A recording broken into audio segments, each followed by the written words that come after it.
A 17-year-old girl just stood in front of a powerful white judge and exposed his secret corruption on live camera. Everyone in that courtroom thought she'd lose, but what happened next made history. This is the story of Maya Williams, the black teen who turned her pain into power and proved that knowledge is the one thing they can never take from us. The courtroom was silent as Judge Richardson glared down. "Sit down, little girl. Adults are talking." Those were the words that shattered Maya's world. Her father sat in handcuffs, accused of a crime he didn't commit.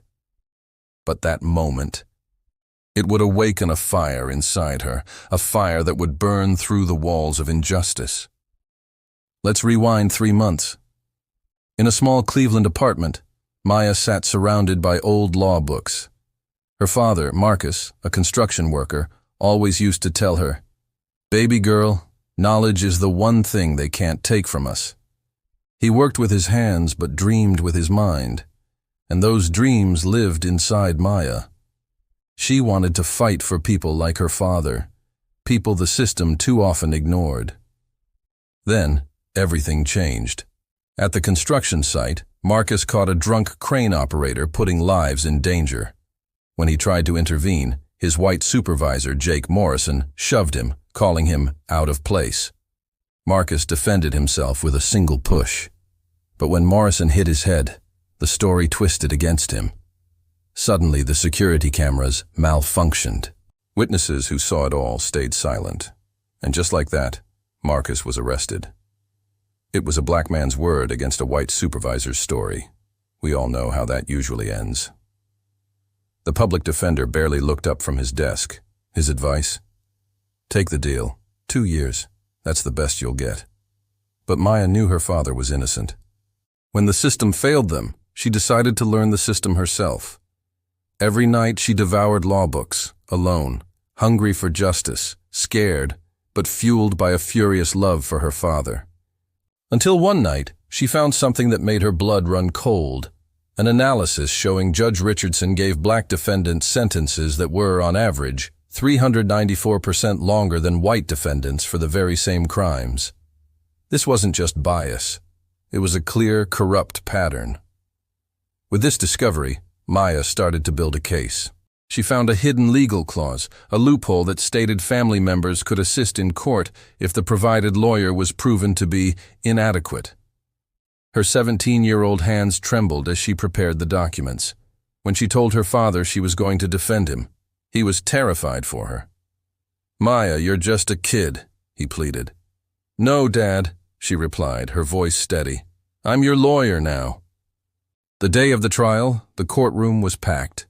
Reporters whispered amongst themselves, "A teenager's defending her father?" The prosecutor actually laughed out loud. "This isn't a movie, little girl," he sneered. But when Maya started to speak, the room went absolutely silent. She quoted laws, cited real cases, and stood taller than anyone, especially the prosecutor, had ever expected. Just when it seemed she might have a chance, the prosecution dropped a bombshell of fake evidence, fabricated photos, made-up complaints, all designed to paint her father as a violent man. The judge overruled every single one of Maya's objections. The system was rigged, closing in on them again.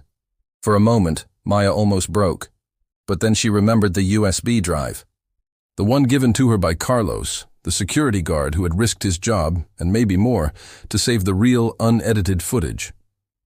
When court resumed, Maya stood up, her voice ringing with newfound confidence. "The prosecution forgot one piece of evidence," she announced. "Let me show you the truth."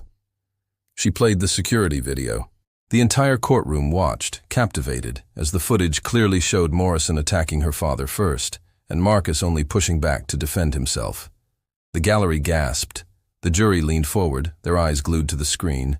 Then she called Carlos to the stand. He confessed that he'd been threatened, told to stay silent or lose his job. But the final blow was yet to come. Maya presented documents showing that Judge Richardson's family business had direct financial ties to Morrison's construction company. The courtroom exploded. "Your Honor," Maya declared, her voice echoing, "this isn't just about my father. This is about a system that destroys black families to protect its own profit." Judge Richardson's face went pale. For the first time, this powerful man looked afraid. He had no words. He immediately recused himself from the case. Within hours, a new judge was assigned, and all charges against Marcus Williams were dismissed. Her father walked out a free man. And soon after, corruption charges were filed against everyone involved, from the supervisor to the judge himself. Months later, Maya graduated from high school. She received a letter from Harvard Law offering her a full scholarship, citing her extraordinary courage in the pursuit of justice. Her father, with tears in his eyes, told her, "You didn't just save me, Maya. You saved every worker who'll never have to face a rigged system like that again." They tried to silence a black girl who they thought had no power, but she used her voice to change history. They underestimated Maya Williams. What are they underestimating about you? If her story inspired you, please share this with someone who needs to be reminded that justice can be won. Because sometimes, one voice is all it takes to change everything. Thank you for watching, and don't forget to follow for more stories that matter.